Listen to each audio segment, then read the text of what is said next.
अस्सलामुअलैकुम दोस्तों, उम्मीद करता हूँ कि आप खैरियत से होंगे। दोस्तों, आज मैं बहुत ही अहम टॉपिक पे आपसे चंद बातें करने वाला हूँ।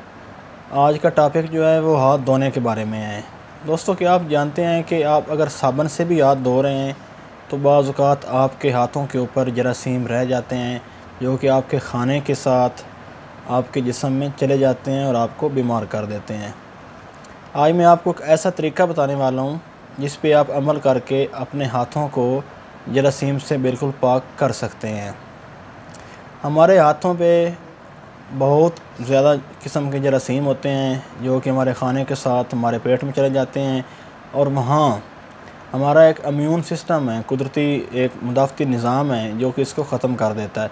लेकिन बाज़ औक़ात ये जो जरासीम होते हैं जो हमारे जिस्म में दाखिल होते हैं, ये बहुत ताकतवर होते हैं और हमारा इम्यून सिस्टम जो है वो इतना ताकतवर नहीं होता, इसको ख़त्म नहीं कर सकता, और ये जरासीम हमलावर होकर हमारे जिस्म को बीमार कर देते हैं और हम बीमार हो जाते हैं।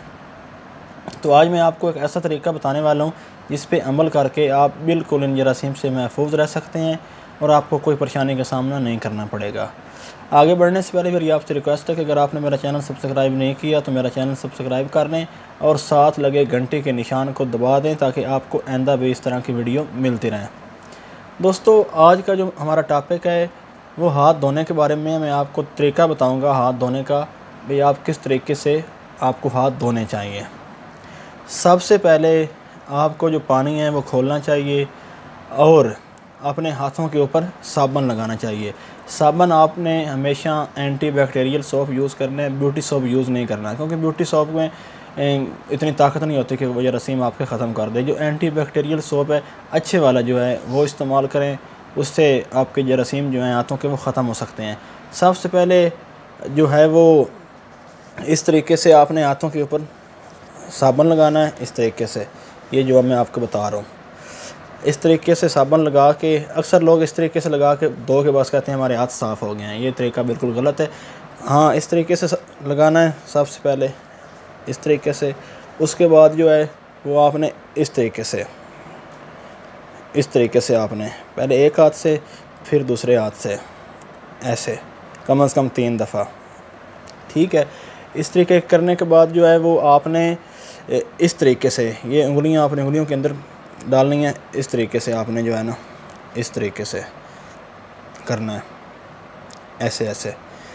इसके बाद जो है वो आपने ऐसे उंगलियां कर लेनी है, ऐसे ऐसे और ऐसे 3-3 दफ़ा आपने ये काम करना है। उसके बाद जो है वो आपने इस अंगूठे को पकड़ना है, ऐसे 3 दफ़ा, फिर ऐसे। इसके बाद आपने अक्सर नाखून जो होते हैं इनके अंदर जो है वो गंदगी रह जाती है, ये साफ़ नहीं हो सकते।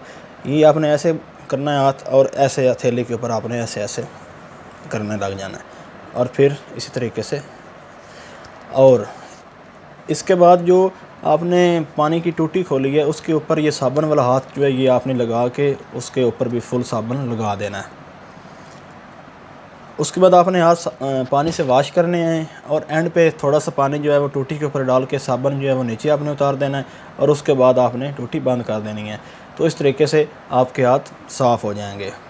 एक अहम बात जो मैं आपको बताना भूल गया हूँ, ये है कि आपने साबुन से हाथ धोने इस सारे तरीके के बाद आपने तौलिया इस्तेमाल नहीं करना। तौलिए के ऊपर बहुत ज़्यादा जरासीम होते हैं जो कि हाथ धोने के बाद हमारे हाथों के ऊपर दोबारा लग जाते हैं। तो इस सारे काम का कोई फ़ायदा नहीं होगा अगर आप तौलिया इस्तेमाल करेंगे। तो तौलिया आपने इस्तेमाल बिल्कुल भी नहीं करना। अक्सर ऐसे होता है, जो मैंने आपको टूटी के ऊपर साबुन लगाने का तरीका बताया है, अक्सर लोग ऐसे करते हैं कि साबुन से हाथ बड़े अच्छे तरीके से धो लेते हैं, और जब वो टूटी बंद कर रहे होते हैं ना, टूटी के ऊपर जरासीम लगे होते हैं, धुले हुए हाथों के ऊपर फिर वो जरासीम लगा लेते हैं।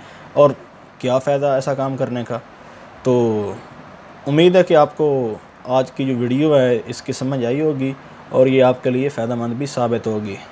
तो अगर वीडियो पसंद आए तो इसको लाइक करें और हमारे चैनल को सब्सक्राइब ज़रूर करें। इंशाल्लाह बहुत जल्द किसी अच्छी वीडियो, किसी अच्छे टॉपिक के साथ हाज़िर होऊंगा। तब तक के लिए इजाज़त दीजिए। दुआ में याद रखें। अल्लाह निगहबान।